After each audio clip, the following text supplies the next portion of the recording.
देखिए राजा के व्यवहार की अगर हम लोग बात करें तो राजा का व्यवहार काफ़ी अच्छा व्यवहार था। वो सब लोगों को साथ में लेके चलता था। हम लोग कहीं भी घूमने जाते थे तो राजा के कॉल्स भी आते थे। एटलीस्ट शादी के पहले जब वो घूमने के लिए उसका जो प्लान बना था, श्रीनगर का उसका प्लान बना था कि हम लोग श्रीनगर घूमने के लिए जाएँगे। तो उसने मुझसे भी डिस्कस किया था, प्लस मेरी वाइफ से भी डिस्कस किया था। हम लोग काफ़ी अच्छे फ्रेंड हैं। अब मेरा उनके घर आना-जाना चले रहता है। स्कूल फ्रेंड है, मिनिमम 10-12 साल हो गए हम लोगों की फ्रेंडशिप को। स्कूल से ही हम लोग साथ में रहे हैं और मेरी कॉलोनी में ही राजा रहते हैं। तो राजा से हम लोग का डिस्कस हुआ था, राजा ने खुद ने कॉल किया था कि मैं श्रीनगर घूमने के लिए आ रहा हूँ। पर श्रीनगर ना घूमते हुए फिर उनका एकदम से फ़ोन आया कि मेरी वाइफ ने, जो सोनम है, उन्होंने टिकट बुक की है। हम लोग मेघालय जा रहे हैं घूमने के लिए। तो फिर हम लोग का प्लान बन नहीं पाया, तो हम लोग नहीं जा पाए उनके साथ में। और फिर राजा और सोनम दोनों चले गए साथ में घूमने के लिए। उसके बाद में फिर जो भी वारदात हुई है, वो बहुत मतलब बताने लायक वो वारदात नहीं हुई है कि सोनम ने क्या किया, किसी के साथ में विश्वासघात किया है। जो मतलब हर इंसान, मतलब अब किसी आने वाली जो पीढ़ी है वो किसी पे ट्रस्ट इतनी आसानी से नहीं कर पाएगा, जिस प्रकार से राजा के साथ में एक धोखे से उसके साथ में वार किया गया है। पूरी शादी के दौरान आप जो है साथ में थे, शॉपिंग के दौरान भी आप साथ में रहे हैं। क्या आप कभी सोनम को देख के ऐसा लगा कि मतलब सोनम कुछ ऐसा कुछ कर सकती है? देखिए, शॉपिंग की बात है तो राजा की जो भी ड्रेसिंग वगैरह की सारी सारी चीज़ें हैं वो हम लोगों ने मिलके शॉपिंग की है। बट जब राजा का एक ड्रेस राजा और सोनम खुद सिलवाने के लिए गए थे, तो उसका कुछ ड्रेस का डिज़ाइन बिगड़ गया था, जिसके कारण सोनम और जो दुकानदार है उनके बीच में हॉक-टॉक हुई थी और सोनम वो ड्रेस अपना वहीं पे छोड़ के आ गई थी। वो लेके नहीं आई थी। फिर मेरे एक परिचित में एक शॉप वाले हैं, मैंने उनकी दुकान पे जाके फिर राजा की जो पसंद है, जो सोनम की पसंद की जो ड्रेस है वो हम लोगों ने बनवाई है और वो ड्रेस राजा को भी पसंद आई, बाद में सोनम को भी पसंद आई है।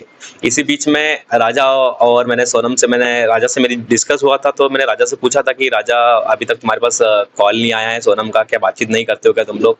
तो राजा ने कहा कि वो व्यस्त रहती है और 10 से 15 मिनट की हम लोग की डेली की बातचीत होती है। अब हो सकता है वो उनके बिज़नेस में व्यस्त हो।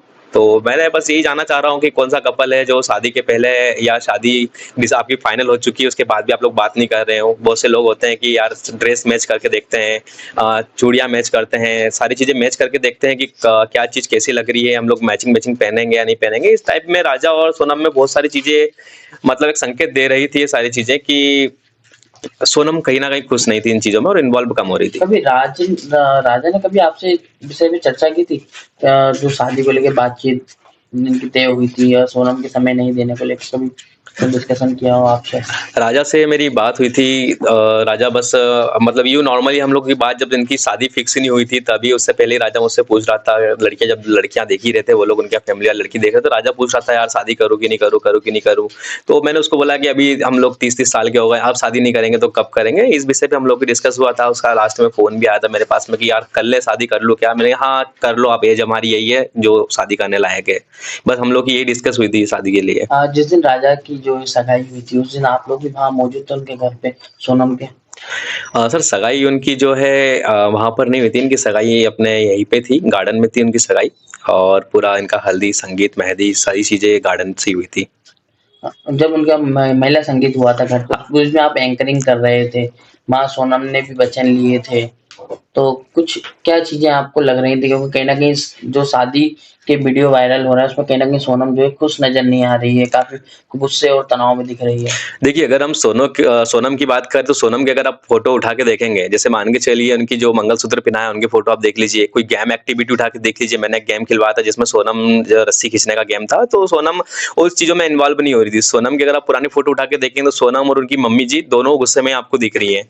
इसी बीच गेम को लेके उनके पापा जी से कुछ फैमिली में हॉट-टॉक भी हो गई थी, तो हम लोगों को वो गेम भी बंद करना पड़ा। हम लोगों को बीच में ही गेम रोकना पड़ा कि सोनम से मेरी बात हुई थी, तो मैंने बोला कि सोनम पापा गुस्सा हो रहे हैं आपके, तो क्या करें? तो बोलते पापा का गुस्सा थोड़ा नेचर ही ऐसा है गुस्से वाला, आप 10-15 मिनट के लिए गेम रोक दीजिए तो और हम लोग उसके बाद में इन्वॉल्व हो जाएँगे, नया गेम एक्टिविटी हम लोग करवाएँगे। तो उनके पापा भी गुस्सा थे, लग भी रहा था उनके गुस नेचर से भी। हम लोगों की फैमिली में भी डिस्कस हुआ था कि उनके पापा क्यों गुस्सा हो रहे थे। उसके बाद में सोनम भी कहीं न कहीं पार्टिसिपेट नहीं कर पा रही थी एक्टिविटीज़ में। और बस यही लग रहा था हम लोगों को कि मतलब ये लोग खुल के एन्जॉय नहीं कर पा रहे हैं। और रही बात संगीत की, तो संगीत जहाँ भी मैंने अभी तक होस्ट किया है, 5 साल हो गए मुझे एंकरिंग करते हुए, तो जहाँ भी मैं होस्ट करता हूँ, वहाँ पे कपल्स एक अपना सरप्राइज़ डांस करते हैं या दोनों मिलके कुछ एक्टिविटीज़ करते हैं, तो दोनों में ऐसा कोई ना डांस था। सोनम की साइड से तो पूरा ही मना कर दिया था। एटलीस्ट राजा की फैमिली यहाँ तक तैयार थी कि अगर सोनम की फैमिली से भी बात करी उन लोगों ने कि सोनम घर पे आके डांस प्रैक्टिस कर ले या कहीं डांस क्लास जाना हो डांस क्लास जाके डांस प्रैक्टिस कर ले, तो एक दोनों का एक कपल डांस हो जाएगा। पर सोनम की फैमिली ने साफ मना कर दिया। हो सकता है इसमें भी सोनम अपनी या सोनम की फैमिली कुछ छुपाना चाह रही हो कि पहले ये मिल के ये लोग कुछ लड़ाई झगड़े ना हो इन लोगों के बीच में, ताकि सोनम के बारे में कुछ इनका कुछ पता ना चल जाए। इस कारण से सोनम की फैमिली हो सकता है राजा के यहाँ ना भेजा हो ना, बाकी राजा की फैमिली तो चाहती थी कि दोनों फैमिली साथ में मिल के डांस प्रैक्टिस करें। इतने दिन राजा भैया की शादी चली, वहाँ आप लोग रोजाना साथ में रहे। आपको क्या महसूस हुआ सोनम का व्यवहार देख के और फैमिली का? कुछ आपको लगा था कभी ऐसा कुछ? देखिए फैमिली का तो सर हम क्या है, सभी लोग शादी में इतना इन्वॉल्व हो जाते हैं, इतना एंगेज हो जाते हैं कि किसी को हम लोग जज नहीं कर सकते हैं। बट कुछ-कुछ चीज़ें ऐसी लगी है मुझे जिससे राजा और उनके बीच में कुछ सी चीज़ को लेके थोड़ी-सी तू-तू मैं-मैं भी हुई थी, शादी वाले दिन ही हुई थी। पर हम लोगों ने उसको इग्नोर किया और राजा ने भी उस चीज़ को इग्नोर किया। वो बात अभी तक पता नहीं चली कि मतलब किस बात के लिए उन किन लोगों की, दोनों में हुई थी तो? राजा और सोनम में। अच्छा। पर वो अभी तक पता नहीं चली कि वो किस बात के लिए झगड़ा हुआ था। पर राजा ने भी उस चीज़ को इग्नोर किया और सभी लोगों ने बाकी इग्नोर किया। जिस दिन ये हनीमून के लिए निकले थे राजा और सोनम, उस दिन राजा ने आपसे संपर्क किया था? देखिए राजा ने मुझसे संपर्क नहीं किया था, राजा निकल चुका था। बट मुझे राजा से कुछ काम था, तो मैंने राजा को बाकायदा कॉल किए थे। मैंने उनको 21 तारीख को भी कॉल किए थे। मैंने उनको मैसेज भी ड्रॉप किया था व्हाट्सएप पे कि क्या हुआ अभी तक घूम के नहीं आए हो, या मैंने मैसेज किया कि उनकी फोटोज डाली थी उन्होंने, एक अपना शिलांग की मेघालय की एक फोटो डाली थी उन्होंने कामाख्या देवी की। वहाँ पे उसमें उनका फोटो राजा का अकेला ही था, तो मैंने उनको मैसेज किया था कि अकेले-अकेले घूमने गए हो आप, बड़ा एन्जॉय करो। उसके बाद में फिर मैंने उनको 21, 22, 23 और 24 तारीख को कंटिन्यू उनको मैंने कॉल किए हैं, जो अभी मेरे फ़ोन में भी है। मैंने वो कॉल किया बट उन्होंने कॉल का कोई रिस्पॉन्स नहीं किया। जो मैसेज ड्रॉप किया था और मैसेज सिर्फ़ उन्होंने लाइक करके छोड़ दिया था। बाकी जो राजा होता तो 100% मेरे मैसेज का रिप्लाई करता है, आज तक रिप्लाई देते आया है। हो सकता हो वो रिप्लाई भी सोनम ने किया हो तो। जब आपको राजा की मौत की खबर मिली थी, तो क्या आपको कैसा लगा था? मतलब सोनम भी उस दौरान लापता लापता थी और एकदम से राजा का शव मिलना, तो क्या आप लोगों को लगा था? देखिए जैसे राजा की खबर मुझे एक परिचित है, हमारे अर्पित भैया है जो राजा के यहाँ मैनेजर हैं, जो पूरा वर्किंग देखते हैं। उन्होंने शादी के बाद में मुझे वो एक वीडियो शेयर किया था जो बहुत वायरल हुआ था कि शिलांग से लापता हुए 2 कपल। तो मुझे लगा हो सकता है कहीं रास्ता वगैरह भटक गए, वो एक आध दिन में मिल जाएँगे। बट जो न्यूज़ जैसे वायरल होती गई तो फिर हम लोगों को भी डर लगने लगा, हम लोगों को भी फ़िक्र होने लगी। फिर मैं उनके घर गया, उनके पापा जी से मिला, राजा के उनकी मम्मी से मिला, उनके बड़े भाई से मिला, उनके बड़े भाई से फिर विपिन भैया ये लोग, फिर विपिन भैया और गोविंद भैया शिलांग के लिए निकल गए थे सर्चिंग करने के लिए। फिर मैं बाकायदा उनकी फैमिली से कांटेक्ट में था, मैं उनके घर डेली आना-जाना मेरा करीब 5-7 घंटे में उनके घर ही रहता था, सारी चीज़ें का अपडेट लेता था। उसके बाद में जब एक दिन पता लगा कि राजा की बॉडी मिली है, वो भी मुझे मीडिया के माध्यम से पता लगा था कि राजा की बॉडी मिली है, तो मतलब दिल कहीं न कहीं बहुत दुखा है, क्योंकि साथ में रहने वाला पर्सन था वो, हमारे घूमने वाला पर्सन था और स्कूल से जानता था मैं उसको, और सारी चीज़ें मतलब करीब हम लोग शादी के टाइम तो हम लोग कम से कम 10-10, 12-12 घंटे हम लोग साथ में ही हम लोग मतलब रहते थे। तो राजा को जिंदा दिल भी कहा जाता था, इंसान खुशनुमा व्यक्ति था।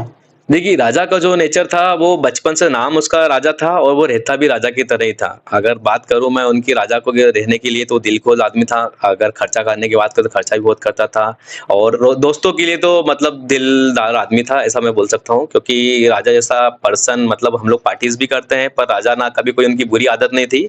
आज वो हमारे साथ में नहीं है, पर उनकी आत्मा सुन रही होगी तो मैं सही बोल रहा हूँ कि राजा ने ना कभी सुपारी खाई है, ना कभी सिगरेट को हाथ लगाया, ना किसी प्रकार का धूम्रपान, ना किसी चीज़ को उन्होंने अभी तक हाथ लगाया है। तो ऐसे इंसान का जाना बहुत दुखदायक होता है। क्या उम्मीद है अब जब सभी आरोपी पकड़ा गए हैं, पुलिस रिमांड पे हैं, 3 को जेल भेज दिया है, पुलिस और प्रशासन से क्या उम्मीद है? किस तरह की सजा मिलना चाहिए इन लोगों को?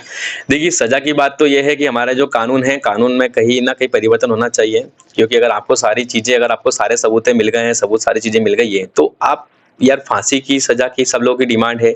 और उनकी फैमिली, राजा की जो फैमिली नार्को टेस्ट की माँग कर रही है, तो अब नार्को टेस्ट चेक कराया जाए, पूरी फैमिली का चेक कराया जाए। नार्को टेस्ट पूरी फैमिली का होना चाहिए। क्यों? क्योंकि हो सकता है कहीं न कहीं उनकी मम्मी इन्वॉल्व हो। क्योंकि जब सोनम, जो मीडिया के माध्यम से चीज़ें हमारे पास में आ रही है कि सोनम की फैमिली को पता था, सोनम इंदौर आई थी, सोनम अपनी माँ से मिली थी। ये चीज़ें मीडिया के माध्यम से हम लोगों को पता चल रही है। तो कहीं न कहीं नार्को टेस्ट पूरी फैमिली का होना चाहिए, क्योंकि अगर माँ होती है जो अपने बच्चों का ध्यान रखती है, सारी चीज़ें पता होती है कि उनका अफेयर चल रहा है, किनसे बात कर रही है, किस टाइम सो रही है, किस टाइम ऑफिस जा रही है, एक माँ से बेहतर कोई नहीं जान सकता है। तो अगर राजा की फैमिली चाह रही है, हम लोग भी चाह रहे हैं कि नार्को टेस्ट की माँग हो, तो नार्को टेस्ट की माँग हो। उसके बाद में जो सज़ा है उसमें लेट ना करे। अगर आपको सारी चीज़ें, सारे सबूतें मिल गए हैं, सारी चीज़ें मिल गई है, तो आप फांसी एक आखिरी ऑप्शन है कि आप उनको फांसी दें या उम्र कैद सभी को दें। हम लोगों का बस यही डिमांड है कि नार्को टेस्ट एक बार जाँच हो जाए इनकी, तो सारी चीज़ें क्लियर हो जाएँगी कि कौन गुनहगार है और कौन बेगुनाह है। बेगुनाह तो मुझे लगता है कोई हो ही नहीं होगा नहीं, क्योंकि फैमिली में कहीं न कहीं सारी चीज़ें पता रहती हैं सभी को। इसमें सोनम और जो पूरी प्लानिंग के साथ ही खेल किया गया है, ऐसा आप लोगों को भी शक है? सर देखिए, प्लानिंग तो पूरी बनी हुई थी, क्योंकि जो सोनम ने फ़र्स्ट ऑफ ऑल टिकट खुद ने किए थे, ठीक है? टिकट की बात मेरी राजा से थी, राजा ने बताया था कि मेरी टिकट सोनम ने की है, सिर्फ़ जाने-जाने की है, आगे हम लोग और कहीं घूमने के लिए जाएँगे तो वहाँ का टिकट मुझे करना पड़ेगा, सोनम ने सिर्फ़ जाने का टिकट किया है, तो कहीं न कहीं प्री प्लान है।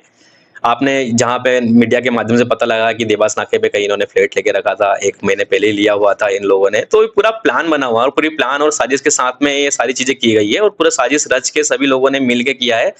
तो ये कहीं न कहीं प्री प्लान है और अगर सोनम से मैं तो अगर किसी भी अदर लड़की के लिए बस ये मैसेज देना चाहूँगा, अगर अगर आप किसी को पसंद करते हो तो प्लीज़ घर पे बताएँ, घर वाले उसका सही निर्णय लेंगे और किसी को बेगुनाह की जान लेना अच्छा नहीं है।